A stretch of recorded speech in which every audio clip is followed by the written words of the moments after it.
How to access cPanel web disk. Log into your cPanel account. You will be on this page. Go to the Files section and click on the web disk icon. Scroll down to the table Manage additional web disk accounts. It enlists the web disk accounts you have created. Click on the Configure Client Access. There are options for different operating systems. Select one which you use.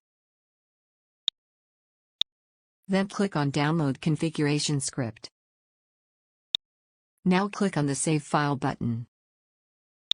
Browser takes some time to download the configuration script. To run the script, double-click on it, then click on the Open button. Click on the OK button. Now enter username and password. Click OK.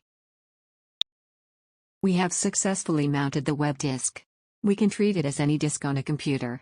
There are already a file and a folder on the web disk to show as an example. You can perform the various tasks on these file and folder. You can also add more files and it will be on the web. Thank you for watching.